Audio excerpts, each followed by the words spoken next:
Hi, David Paul here. I just thought I would make a video because it seems an appropriate time to do it, and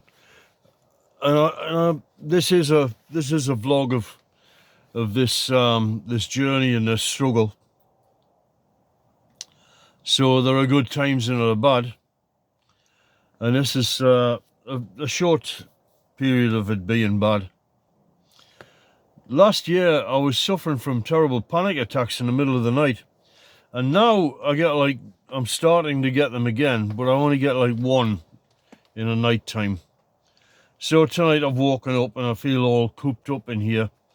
And I wonder, you feel, am I going crazy or something? Or is it just the circumstance? And I think it's obviously just the circumstance. I mean, this is a tough life, So at this, I don't know where to start with all this. One of the side effects of ADHD is that you can suffer from depression and anxiety and all that. So you can say, well, it could be that, or it could be the life, or it could be factors in your life, or stresses, or this, or that, or the other. Or in my case, it could just be having had such a tough 2 years that I can't let go of the tough things. Now that things are improving, my brain's not taking it in yet that, things are going to be okay. And, in 2 months' time, I'm 70. So you're lying in here and it's like living in a coffin and you're thinking about death all the time, and that's not appropriate. And it's not a good thing. It's not a Christian shouldn't think like that, because for a Christian, life is a continuum that passes through death into something better that God's got for us. And we don't know what that is, but we don't need to know. We just need to know that it's something good and things are going to be okay.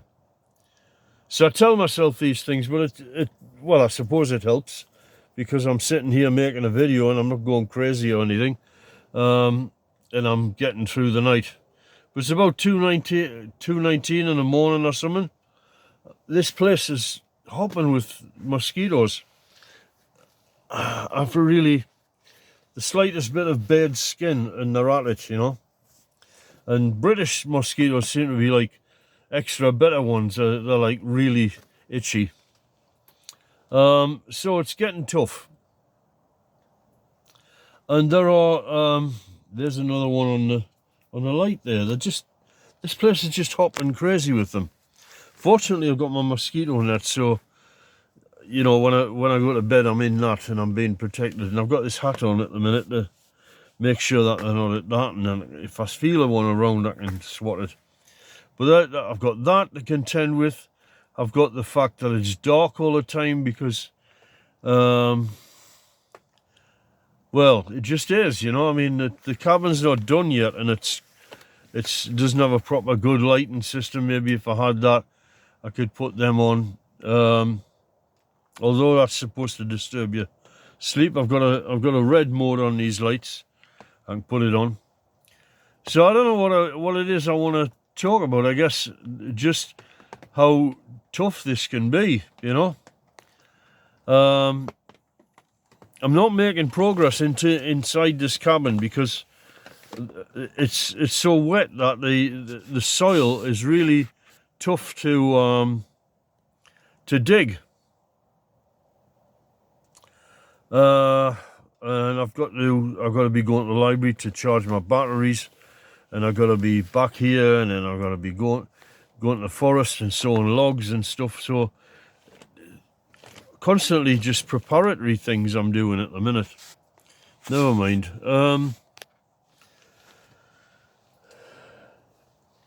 If you got anybody who's older in your family, because I guess I don't feel old, but I suppose looking at my face, I look crap today. Because of course I've just woken up as well. if you got anybody older in your family, just talk to them for God's sake, because I'm in a situation now that nobody ever speaks to me. My 2 daughters are over in the Philippines, and I'm not in touch with them. I get this woman in the Philippines who I'm in conversation with, and that's good because she phones me every day, and that's fine. But she has no concept of how tough this life is. To her, this is just me building a bahay kubo, a wooden house, which is what I tell her I'm doing. You know, it's a temporary thing, which is the truth, but it doesn't make it any less tough. And so I have very little contact with people. I go to church.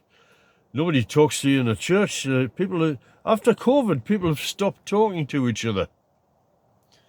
It's become a weird society, this, and it's like, I don't know, living in one of those old kind of 60s sci-fi movies, you know, where people have gone odd, and they have. The kids I used to teach, they've gone odd. They're crazy. The teachers don't talk to you when you're working in a school. The people at church don't talk to you. People just don't talk to each other. They seem to have become scared of people. And as I say, there's a buzzing sound around my head. That's a big one, that. Whether I post this video or not, I don't know. I think I should, because I think you should know, if you do this kind of thing, the stuff that you're going to be up against. Now, in a couple of hours, I'm going to be up and I'm going out in the forest. I've sawn an enormous log, and I'm going to show you that, because that is the log which will support the interior of the cabin, the 4 posts where this X goes to. And I'll be a different person then. Did a video last year when there was snow on the ground, and I'd had 5 panic attacks in the middle of the night. And I got up and I was walking around in the snow, and it was -5 degrees, and I had to stay up in the freezing cold. I had no heating in that cabin. I have the potential to have heating in this cabin if I wanted, but it's about 10 degrees here now. It's not a problem. 10 degrees. It was last year. It was 5 below. I was walking around in the snow, and I'm kind of joking on the camera and everything, and because I had flipped out of it, you know. I had somebody to talk to, so I wasn't feeling so bad then, you know. But you have to admit sometimes when things are just, you know, you have to confess to the fact that things are getting tough, you know. So the situation at the minute is my ticket is paid for the Philippines to get out of here.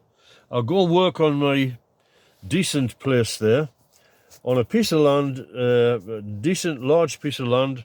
I can build a largish house. I got 200 square meters of land, and I've just got to suck it up for 2 months more of this.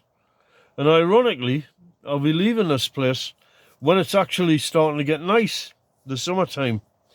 But I don't know if it's ever going to be a great place to be, this, because it's not a, you know, it's not a place I can start having friends back or anything like that.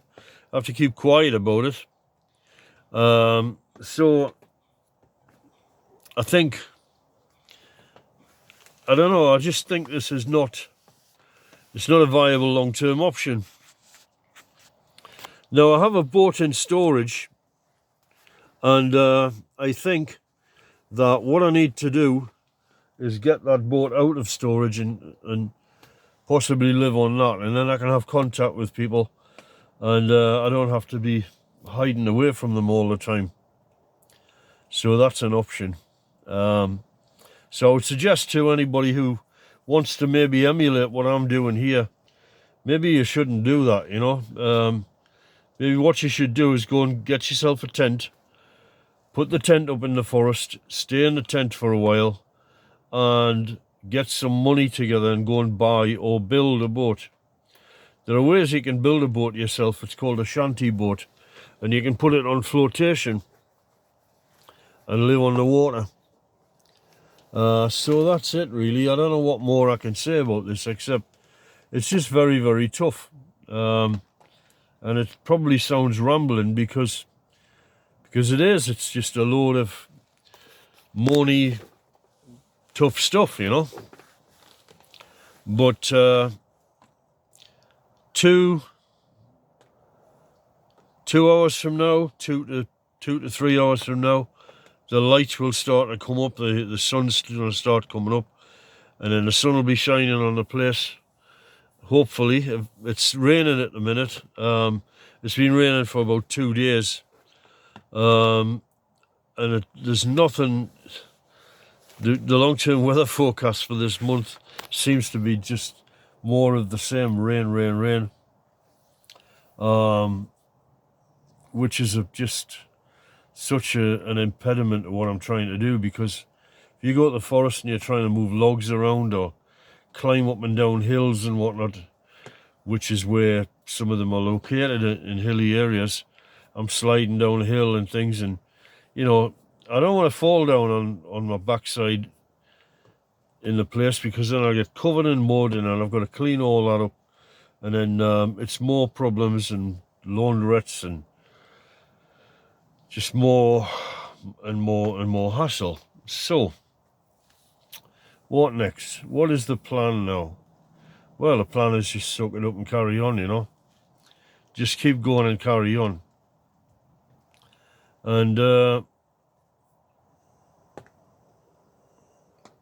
well, as I say, financially, things are working now. I've got all the tools that I need for all of the jobs I'm doing, and each day as I plan things I get an idea,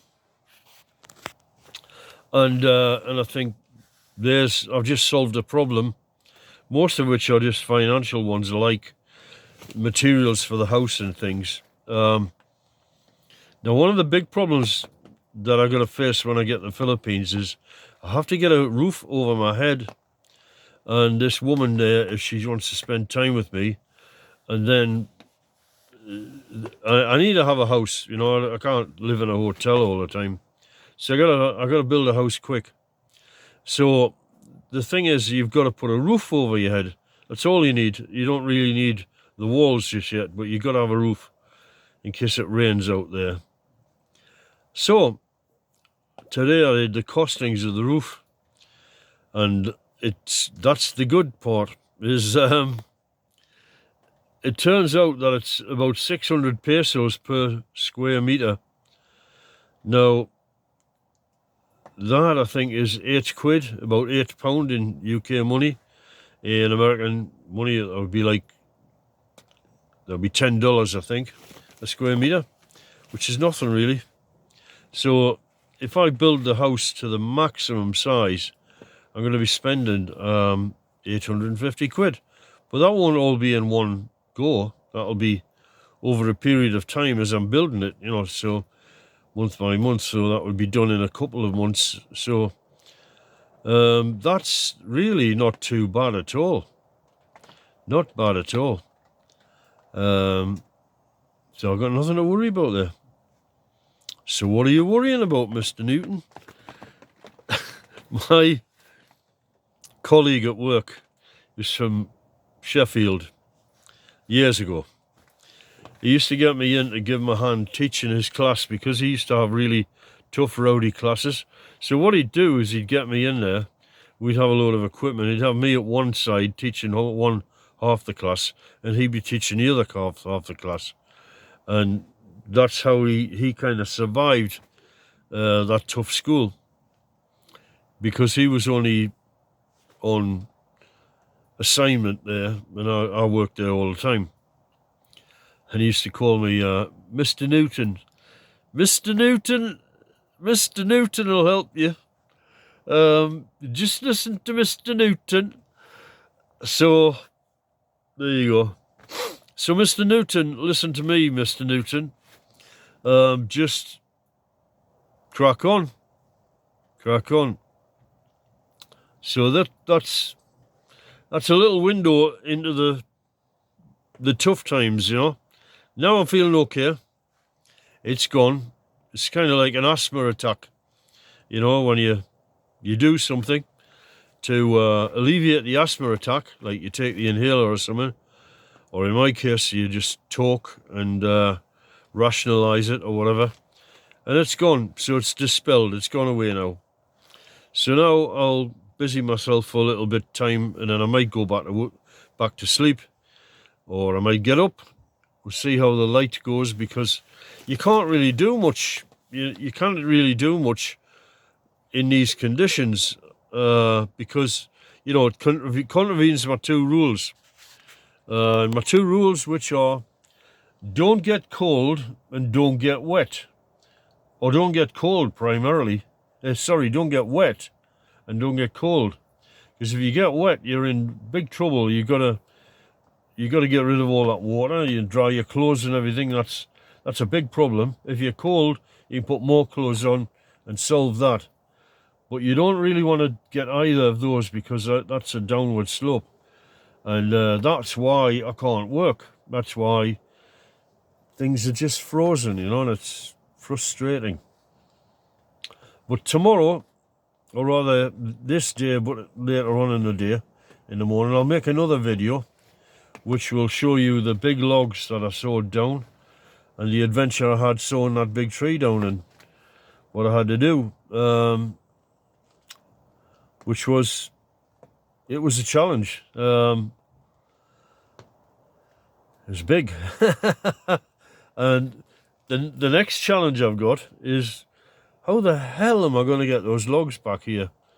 Because I had a feel of them, and I can lift one end of a log, and then I go around and lift the other end of the log, and that's about it. I can lift it about a foot off the ground, but I got to cart that out of the woods and cart it back here and into these woods, and then trundle it through this place to get it here. And I got to get, please Lord, can I get one log here, back here, you know, because it's, I really desperately got to get on with this goddamn roof supports, you know, to get this one central support in, so that I can really start to work on the cabin, you know. I've got to, I have to, pussyfoot around this place all the time. Fingers get in the way of the camera. And if I can get that first log in, that'll help, and then start bringing the other ones in. But my plan was that what I was going to do with that huge log, and all of the other logs, I've got 3 sites where I've cut logs and put them in the forest to dry. I've got them up on little bits of wood. And the plan was that I was going to leave them there and let them dry in the sunlight, or just in the general ambient air. I'll leave the skin on them for now so that they can't rot, the bark on, and they won't rot. And I'll leave them to dry, and then they would weigh much less, and then I could bring it home.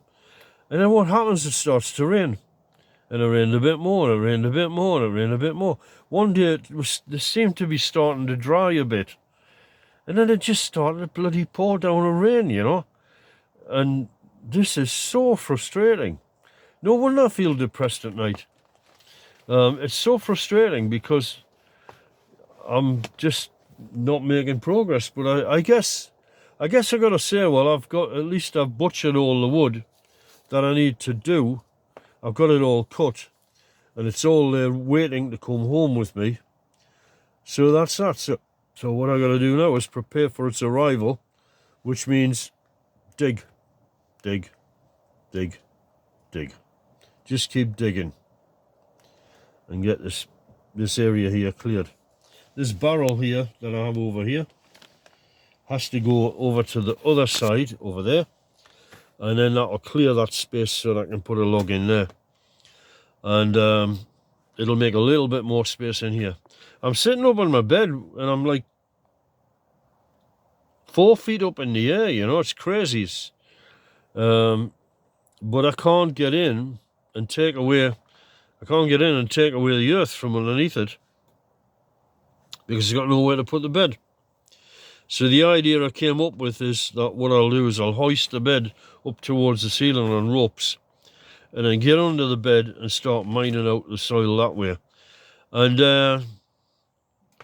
yeah, I think that might work, and I think that's got to be the next thing I do and the next way that I do it, because I think one of the big problems I've got is, like, I'm lying in bed and the roof is only just above my head, and that, if you want to have a coffin-like feel, you know, that would do it, you know.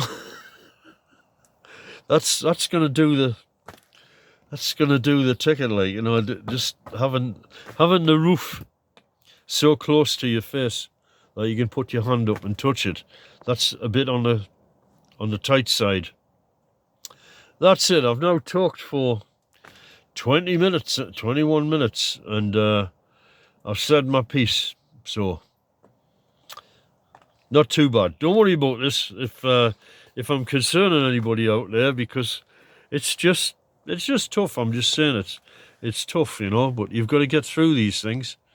And I'll look back on this video one day and I'll say, Jesus, Lord, it was tough. So it's good to record it, you know. Anyway, before I get eaten to death by the lamok, the mosquitoes, I better end it there. So, atilago, makita tayo sakana. Bye. Jesus be with you.